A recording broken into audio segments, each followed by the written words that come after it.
വിനായകൻ വേടൻ, അതുപോലെ തന്നെ കലാഭവൻ ഇതിൽ വിനായകൻ കലാഭവൻ മരിച്ചുപോയി. അദ്ദേഹം ഒരുപാട് നന്മകൾ ചെയ്തിട്ടുണ്ടായിരുന്നു.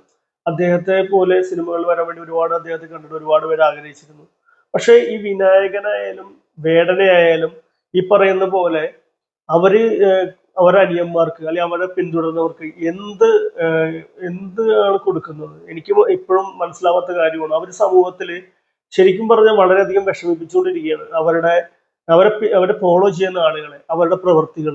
അപ്പോൾ എത്രയോ പേര് ഈ പറയുന്ന പിന്നോക്ക സമുദായത്തിൽ നിന്ന് രക്ഷപ്പെടാൻ വേണ്ടി ആഗ്രഹിക്കുന്നുണ്ടെന്ന് അറിയാമോ? തെറ്റുകൾ ചെയ്യാത്തവരില്ല. അപ്പൊ ഞാനും ഒരുപാട് തെറ്റുകൾ ചെയ്തിട്ടുണ്ടാവും. ഞാൻ നല്ലവനാണെന്ന് പറയുന്നില്ല. പക്ഷെ ഇവരെ ഇൻഫ്ലുവൻസ് ചെയ്യുന്ന ഒരു സമൂഹം ഇരിപ്പുണ്ട്.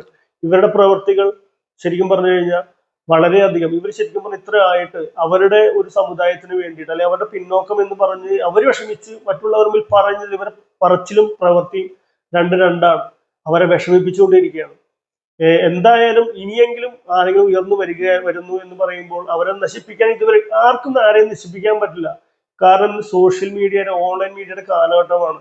നല്ലവുള്ള ആരുമില്ല. ഞാനടക്കം ലഹരികൾ ഉപയോഗിച്ചിട്ടുള്ള ആളാണ്, അല്ലെങ്കിൽ എന്താ പറയുക, ഇതൊക്കെ യൂസ് ചെയ്തിട്ടുള്ള ആൾക്കാരാണ്. പക്ഷെ നമ്മൾ ഒരു കാലം എത്തിക്കഴിഞ്ഞ് നമ്മളെ പലരും നോക്കുന്നു, ഉറ്റുനോക്കുന്നു എന്ന് കണ്ടു കഴിഞ്ഞാൽ നമുക്ക് ഒരുപാട് ഉത്തരവാദിത്തങ്ങൾ കണ്ടു കഴിഞ്ഞാൽ നമ്മളത് നിർത്താൻ അത് ഇഷ്ടമാണ് ഓരോരുത്തരുടെ. പക്ഷെ ഇത്രയും ഫാൻ ഫോളോവിങ് ഉള്ള ആൾക്കാർ അവര് എന്താ പറയാ ഇത്രയും ആളുകൾ പിന്തുടരുന്ന ഒരു എന്താ പറയുക ഇൻഫ്ലുവൻസ് ചെയ്യുന്ന ആൾക്കാർ അത് ശ്രദ്ധിക്കേണ്ട വളരെ അത്യാവശ്യ കാര്യമാണ്. നമ്മൾ പറച്ചിലും പ്രവൃത്തിയും രണ്ടായിട്ടാണ് എനിക്ക് തോന്നിയത്. ഇതാണ് എനിക്ക് പറയാനുള്ളത്.